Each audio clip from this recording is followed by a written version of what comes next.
Bonjour à vous, fidèles auditeurs et lecteurs assidus de Corbeau News Centrafrique, le CNC. Quel plaisir de vous retrouver pour notre rendez-vous hebdomadaire, celui qui ne mâche pas ses mots et déterre les vérités.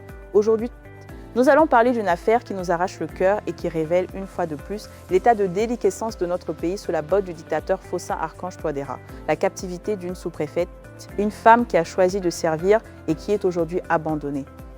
Pour décrypter cet article poignant, j'ai le grand plaisir d'accueillir Eric Nzapa, notre homme de terrain, notre voix de la vérité. Bonjour Eric Nzapa.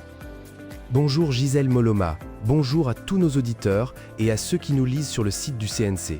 C'est un sujet lourd, Gisèle Moloma, et l'article de Louis-Marie Kograngbo le dit avec une force incroyable. La captivité prolongée de Kumba Nda, cette sous-préfète de Bambouti, interpelle vraiment la conscience nationale et exige, comme le réclame Louis-Marie Kograngbo, une mobilisation générale de toutes les forces vives pour sa libération immédiate. L'auteur nous rappelle que même dans les périodes les plus sombres de l'histoire, même au cœur des guerres les plus brutales, les traditions, le droit humanitaire et la conscience des hommes ont toujours reconnu la nécessité de protéger les femmes, les enfants et les personnes sans défense. Louis-Marie Kograngbo insiste avec fermeté sur cette vérité fondamentale. Quelle que soit la nature d'un conflit, quelles que soient les revendications ou les divergences, la dignité de la femme mérite respect et protection. Eric Nzapa, attendez, pardonnez-moi de vous couper. Mais c'est là que le bas blesse, non? On parle de dignité de la femme, de protection. Et pendant ce temps, une femme qui sert l'État, une servante de la République, est retenue captive. Mais quelle honte pour le régime de l'empereur Faustin. Qu'est-ce que ce dictateur fait pour protéger celles et ceux qui risquent leur vie pour un État qui, visiblement, les oublie? Exactement Gisèle Moloma, c'est tout le problème.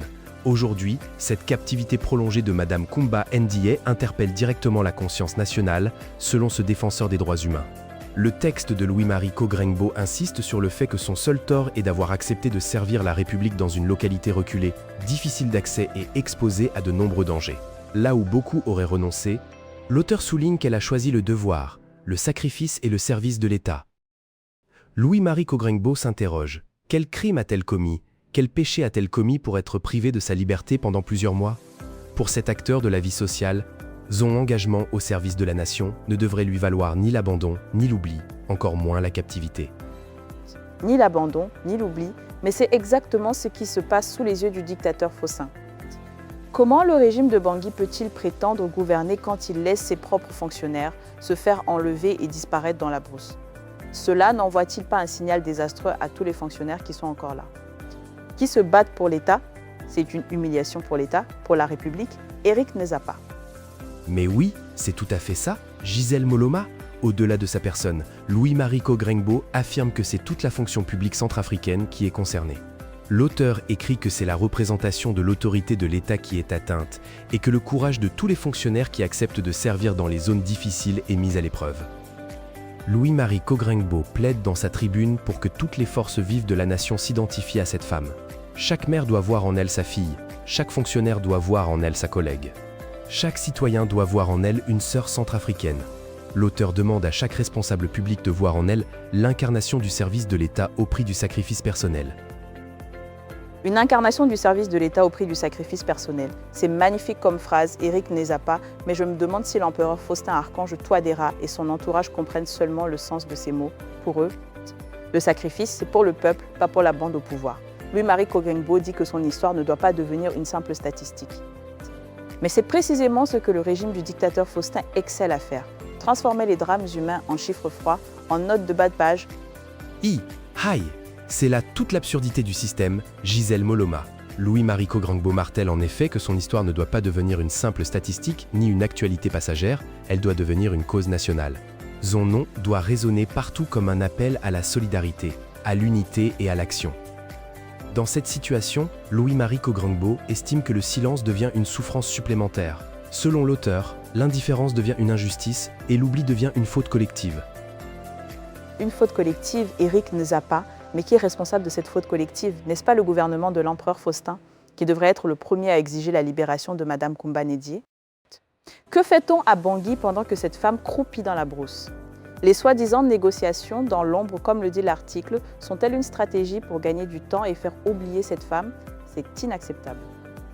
C'est une question légitime, Gisèle Moloma. Il est donc impératif, selon la position de Louis-Marie Cogrengbo, que le gouvernement, les organisations syndicales, la société civile, les confessions religieuses, les organisations de défense des droits humains ainsi que les partenaires de la République se mobilisent davantage afin d'obtenir la libération rapide, sécurisée et sans condition de Madame Kumba Ndiaye et de tous les agents de l'État retenus en captivité.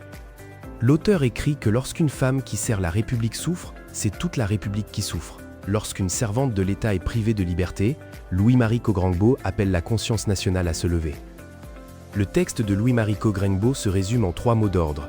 Liberté pour Kumba Ndiaye, respect pour les serviteurs de l'État, solidarité pour la République. Les semaines passent, les négociations s'éternisent dans l'ombre des couloirs officiels et la sous-préfète attend toujours dans la brousse. Et elle attend toujours dans la brousse Éric Nizapa, un témoignage glaçant de l'abandon. Merci Éric Nizapa pour ce décryptage précis et percutant de la tribune de Louis-Marie Cogrengbo.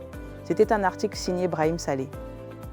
Merci Gisèle Moloma et chers auditeurs, chers lecteurs, si vous avez des informations, des témoignages ou si vous souhaitez réagir à ce sujet ou à toute autre actualité, n'hésitez pas à contacter Corbeau News Centrafrique.